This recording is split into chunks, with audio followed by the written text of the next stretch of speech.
Anisete family, Bonifacio family, Danica Lacayanga, Donald Paul Dizon, Estrabilio Santos family, Isip family, John Kenneth Nuki and Valerie Apple Balagtas, Lenny Papio, Lita Guanlao, Myla Victoria Amorao, Manabat family, Marciano and Carita Arcega, Mirasol Ahos and family, Pamela Nicole Pelayo, Rolly, Franz and Jerome Isip, Vincent Christopher Pare.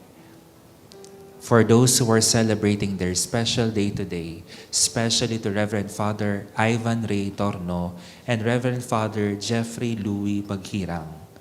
For the ordination anniversary to the priesthood of Reverend Father Francis Dizon, Reverend Father Ramon Macasiog, and Reverend Father Winifredo Santos. For the speedy recovery of Angelita Valencia, Agripina Macalindong, Angel Basilio, Angelina Pelayo, Bonnie Ganya, Cons Quizon, Donna Katakutan, Esperanza Torno Cortez, Evelyn Dungca, Fernando Manabat Sr., Flora Quizon, Florencio Garcia, Fernando Dabu Jr., Herna Sampang, Helen David, Herbert Bais, John Vincent Lopez, Julieta Balagtas, Kay Gonzalez, Kenzo Miguel Policarpio, Catherine Gomez, Lourdes Yuzon, Lombardo Toledano, Michael Bulaon, Orlando and Jonas Manarang, Orlando Serrano Sr., Policarpio Manabat, Renato David, Rosario Caingat, Rosita de la Cruz, Victory Nagalang, and Winnie David. For the repose of the soul of Antonina, Alfredo, Amante, Asuncion, Conchita, Danica, Danilo, Domingo, Maxima, Leonila, Roberto, Remedios, Rofio-Sina, Carolino, Felisa, and all the poor souls in purgatory. Good morning to all our radio listeners and to our online streaming viewers. We celebrate today the Holy Mass for the Monday of 6th week in Ordinary Time. Our Eucharistic celebration will be presided by Reverend Father Jowel Jomarsus P. Gatus, Parish Priest of San Jose Parish, San Jose, City of San Fernando, Pampanga. Together we sing the entrance hymn.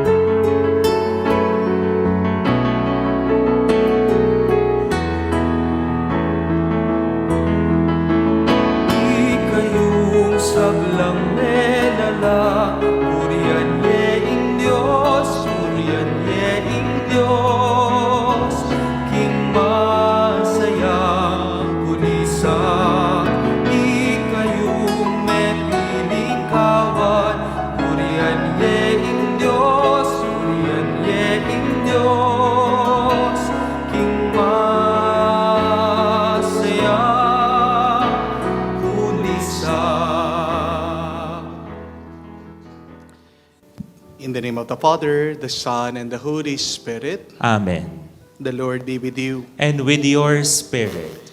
My dear friends, we have gathered together in this Eucharistic celebration to praise and to thank the Lord for another day. We ask for His blessing, that we can become more worthy now to celebrate His sacred mysteries. Let us first ask the Lord for His merciful forgiveness. You were sent to heal the contrite of heart. Lord, have mercy. Lord, have mercy. You forgive us our sins. Christ, have mercy. Christ, have mercy. You intercede for us at the right hand of the Father. Lord, have mercy. Lord, have mercy. May Almighty God have mercy on us, forgive us our sins, and bring us to everlasting life. Amen. Let us pray. O God, who teach us that you abide in hearts that are just and true, grant that we may be so fashioned by your grace as to become a dwelling pleasing to you.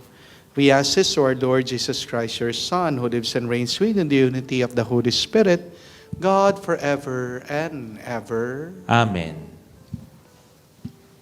A reading from the book of James. James, a servant of God and of the Lord Jesus Christ, to the 12 tribes in the dispersion, greetings. Consider it all joy, my brothers and sisters, when you encounter various trials, for you know that the testing of your faith produces perseverance. And let perseverance be perfect, so that you may be perfect and complete, lacking in nothing.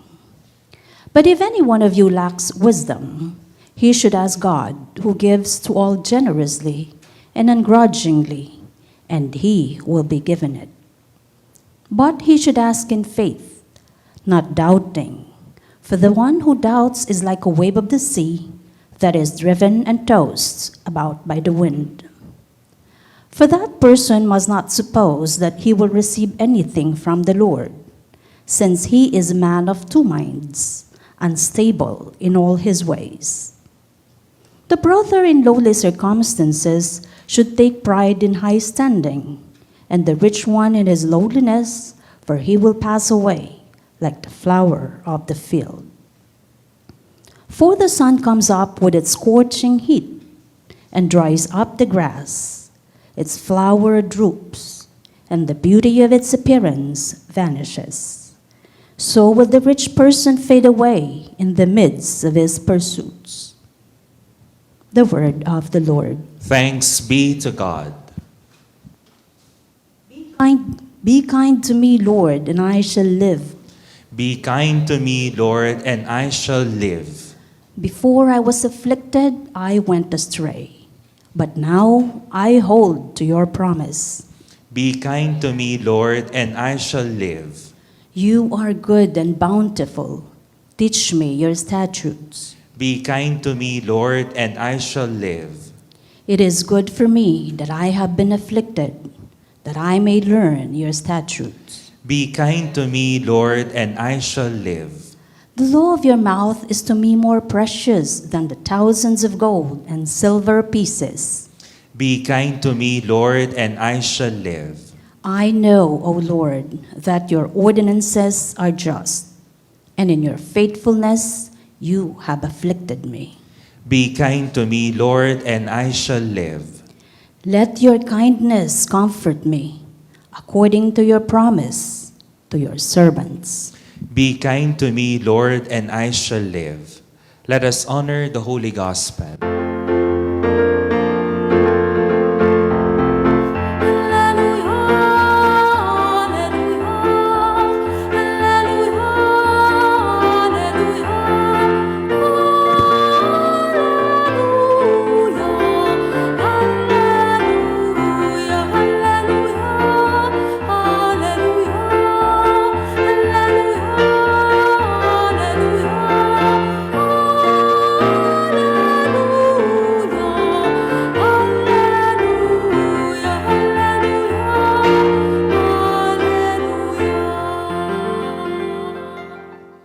The Lord be with you. And with your spirit. A reading from the Holy Gospel according to St. Mark. Glory to you, O Lord. The Pharisees came forward and began to argue with Jesus, seeking from him a sign from heaven to test him. He sighed from the depth of his spirit and said, "Why does this generation seek a sign? Amen, I say to you, no sign will be given to this generation." Then he left them, got into the boat again, and he went off to the other shore. My dear friends, the good news of our salvation. Praise to you, Lord Jesus Christ. Magandang araw po muli sa inyong lahat. Magandang araw po. Kung babalikan niyo po ang unang pagbasa ngayon, may sinulat po si Santiago na maaaring ikainis nyo. St. James tells us, "Consider it pure joy when you face trials." Di ba parang niloloko tayo ni Santiago? Joy? Problema na nga, magsasaya ka pa. Parang sinasabi niya na, dadaan ka sa 3 oras na traffic, smile, blessing yan. Uy, magdiwang ka kasi may asawa kang manloloko at abusado. Marami kang utang, huwag kang malungkot. Pasalamat ka. Di ba, kung may magsasabi sa iyo ng ganyan, tataas ang kilay mo, kukunot ang iyong noo. Pero ano ba talaga ang ibig sabihin ni Santiago dito? Well, St. James is not saying to us, enjoy the pain, because pain is pain. But his point is, he wants us to see the purpose of our pains. St. James is really telling us, trust the purpose of the trials that God is giving to us. Because God wastes nothing, even your suffering. Kaya tandaan mo ang tatlong paalaalang ito kapag dumadaan ka sa mga pagsubok at hirap ng buhay. Number 1, trials are not punishments. They are your formation. Tingnan niyo po ang ginto. Bago kuminang, kailangan dumaan muna sa apoy. No fire, no purity. Ganyan din po sa perlas, kung hindi niyo po alam, bago mabuo ang perlas sa loob ng kabibe, nag-uumpisa po ito ng isang maliit na bato. And that small rock irritates the inside of the shellfish. But after the long endurance of the pain, there is this pearl of great price. Mga kapatid, tandaan niyo po, God is more concerned about your holiness more than your comfort. God is more concerned on your character.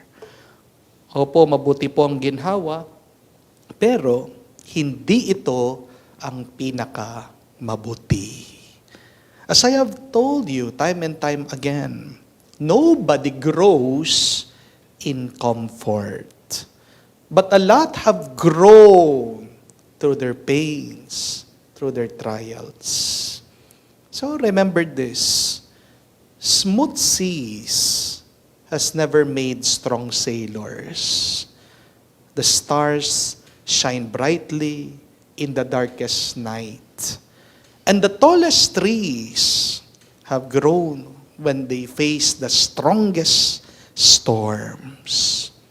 God is more interested in your character more than your comfort. Mas mahalaga sa Diyos, palakasin ka niya kaysa sa panatilihan ka niya pagiging komportable. But secondly, when in trials, ask for wisdom, not just relief. St. James tells us that if any of you lacks wisdom, ask God. Ang turo ni Santiago sa atin, humingi ka ng matalinong puso. Because a wise person would always understand every problem carries a hidden grace. Ulitin ko po yun. Every problem carries a hidden grace. Meron po akong isang kaibigan, kasunod-sunod po ang problema niya sa buhay. Nung una po kasi iniwan siya ng boyfriend niya. Grabe po yung iyak niya. Kala po niya katapusan na ng mundo. Pangalawa, iniwan na nga siya, sa kanyang trabaho, binibigyan pa siya ng hard time ng boss. Hindi na po naging maganda yung kanyang workplace, nagiging toxic na. So, pakiramdam po niya na napaka-unfair ng buhay. Pero alam niyo po, recently, nagkakita kami. At nagulat po ako. Kasi yung dating umiiyak, stress, payat na payat, ngayon, blooming na blooming. Tumaba na. Ibig sabihin, masaya na siya. At tinanong ko, anong nangyari? Gumiti. Sabi niya, Father, may boyfriend na po ako ulit. At ngayon, American citizen pa. Wow! San ka pa? Sana all. Hindi lang po yun. Sabi niya, iniwan na daw niya yung kanyang trabaho at napunta daw po siya sa isang mas magandang kumpanya, mas mataas pa ang pasweldo. Mga kapatid, tingnan niyo po yun, no? Minsan yung inaakala mong rejection, redirection pala. Yung akala mo na pagkawala, promotion pala. What she thought God was punishing her was actually God positioning her to receive more blessing in her life. God was actually removing something from her.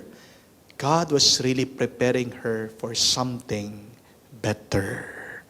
Kaya tandaan niyo po mga kapatid, minsan ang problema, hindi naman hadlang yan sa biyaya.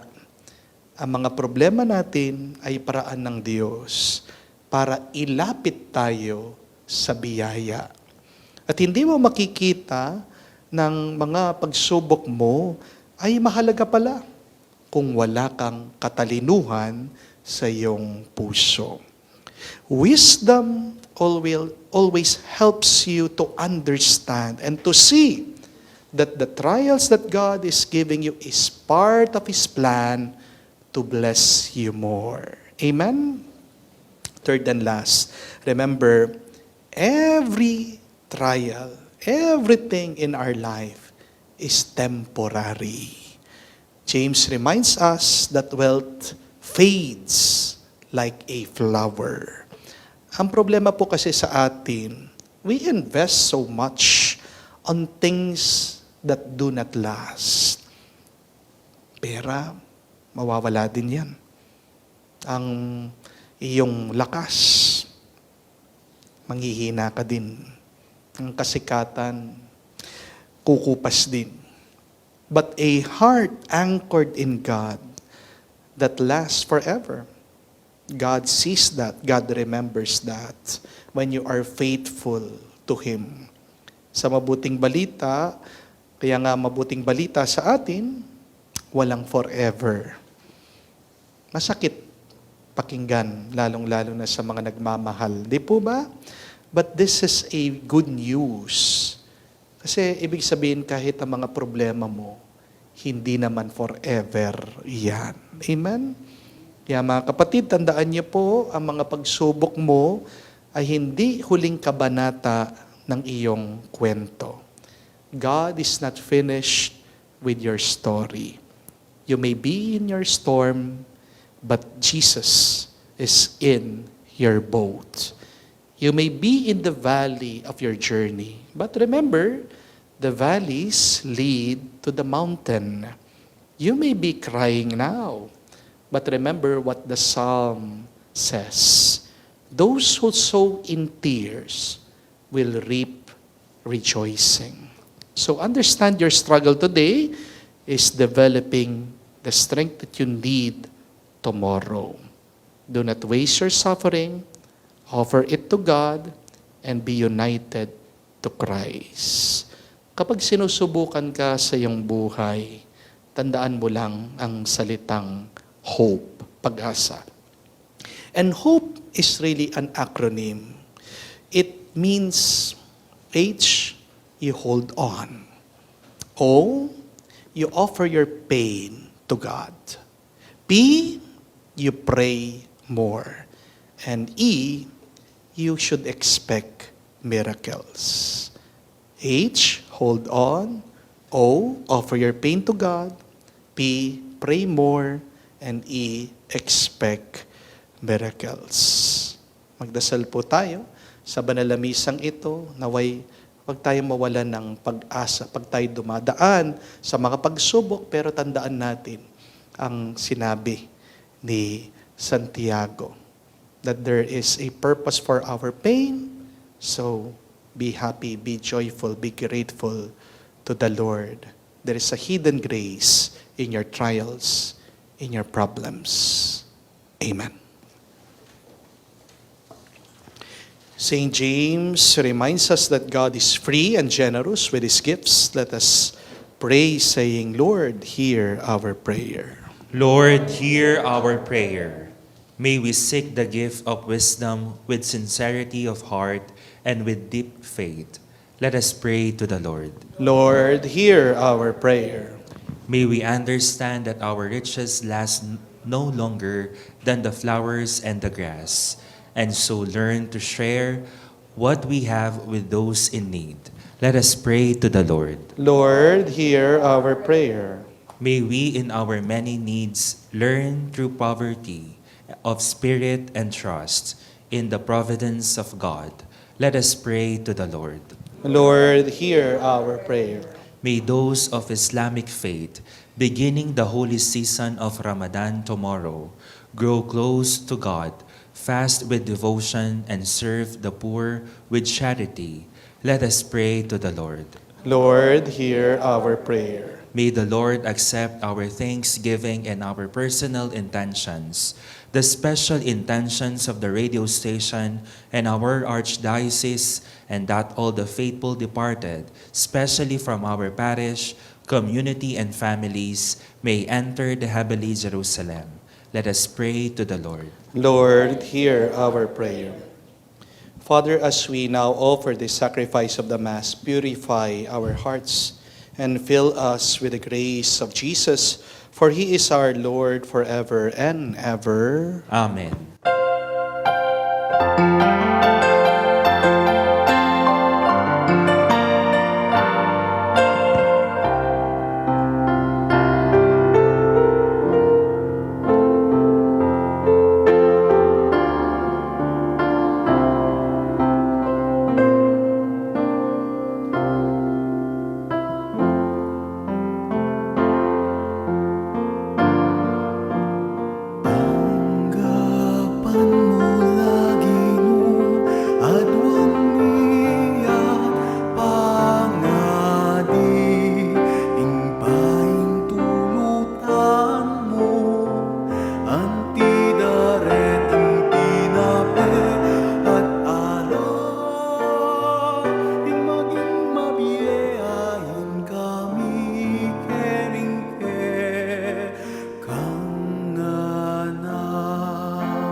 Pray now, my dear friends, that my sacrifice and yours may be acceptable to God, the Almighty Father. May the Lord accept the sacrifice at your hands for the praise and glory of His name, for our good and the good of all His holy church. As we celebrate our mysteries, O Lord, with observance that is your due, we humbly ask of you that what we offer to the honor of your majesty may profit us for salvation.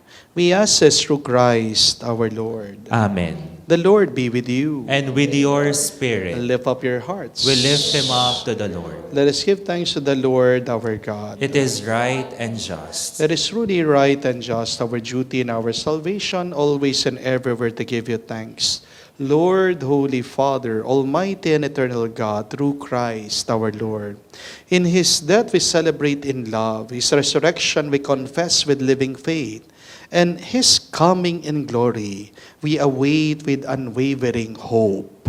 And so, with all the angels and saints, we praise you, as without end we now acclaim. Holy, holy, holy Lord, God of hosts, heaven and earth are full of your glory. Hosanna in the highest. Blessed is he who comes in the name of the Lord. Hosanna in the highest.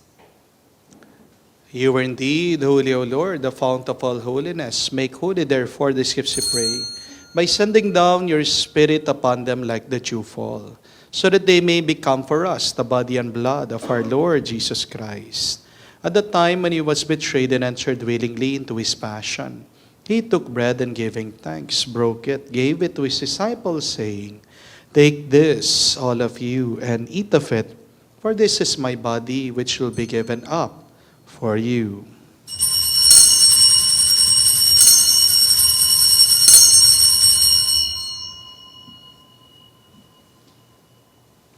In a similar way, when supper was ended, He took the chalice, and once more giving thanks, gave the chalice to His disciples, saying, Take this, all of you, and drink from it. For this is the chalice of my blood, the blood of the new and eternal covenant, which will be poured out for you and for many for the forgiveness of sins. Do this in memory of me.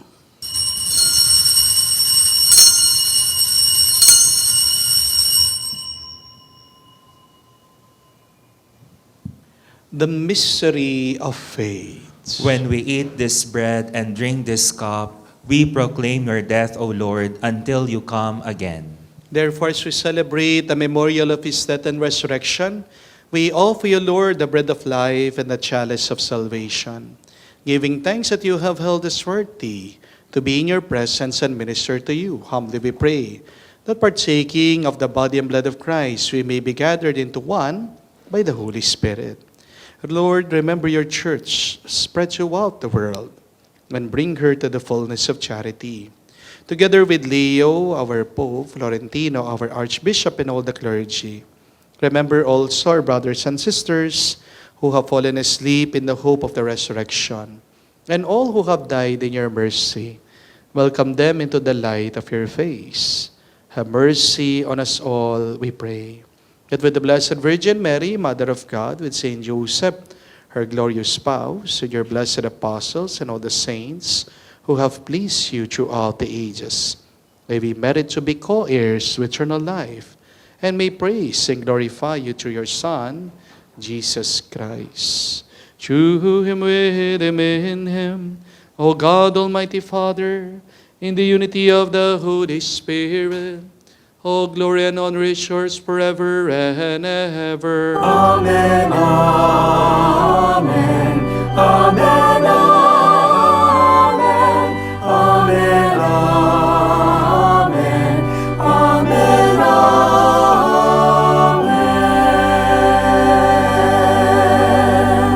Full of trust and confidence, our loving Father, let us now pray to the words that Jesus taught us.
Lord, we pray from every evil, graciously grant peace in our days, that by the help of your mercy we may be always free from sin, safe from all distress, as we await the blessed hope and the coming of our Savior, Jesus Christ. For the kingdom, the power, and the glory are yours, now and forever. Lord Jesus Christ, said to your apostles, peace I leave you, my peace I give you. Look not on our sins, but on the faith of your church. Graciously grant her peace and unity in accordance with your will, for you who live and reign forever and ever. Amen. The peace of the Lord be with you always. And with your Let spirit. us offer each other the sign of peace. Peace be with you. Peace be with you. Peace.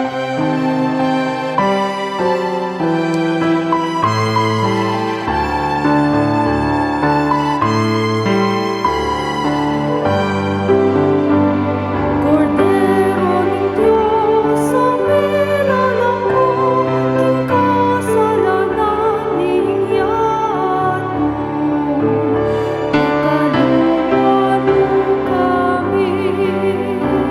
Cordero ng Diyos, ang nilalako, king kasalanan niyat mo. Kakaluluan mo kami. Cordero ng Diyos, ang nilalako, king kasalanan niyat mo. Ibigay mo kay kami kapayapaan, ibigay mo kay kami kapayapaan.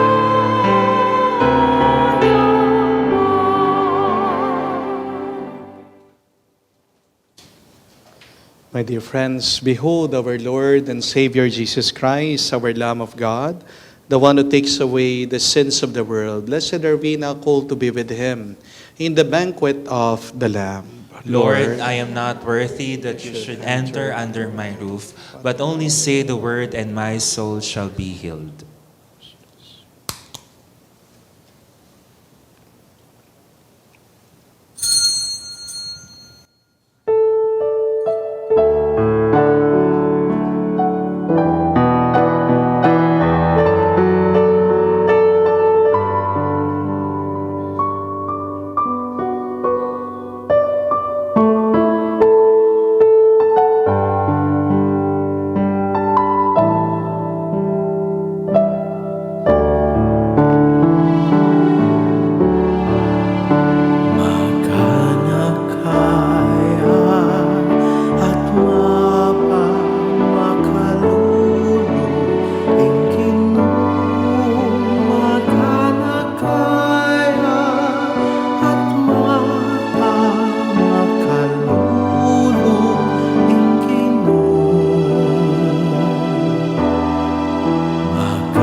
For our radio listeners and online streaming viewers, we will join you in praying the act of spiritual communion. My Jesus,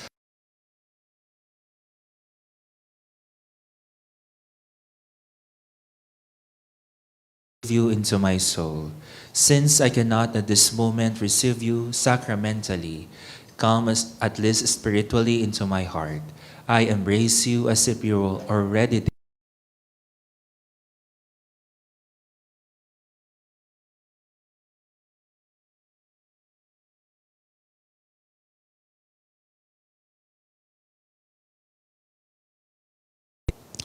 Let us pray.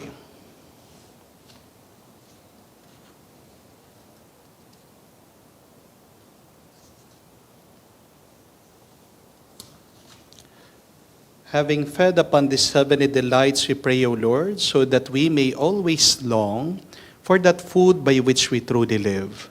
We ask this through Christ our Lord. Amen. The Lord be with you. And with your spirit. And may Almighty God bless you now, the Father, and the Son, and the Holy Spirit. Amen. The Mass has been offered. Let us now go in peace. Thanks be to God.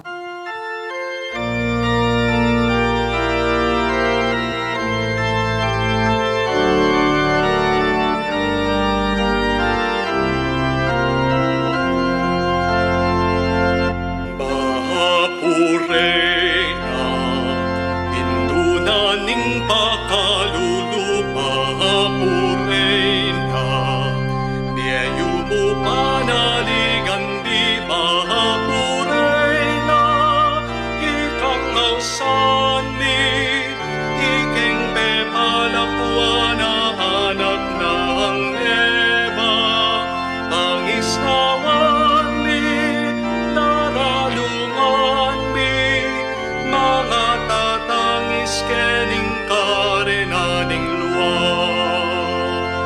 namunawari o ke kaming patulunan baligdan mo kami matang mapamakalulu mahapunay na kanakan mo kami atang matina keking sepunaning biya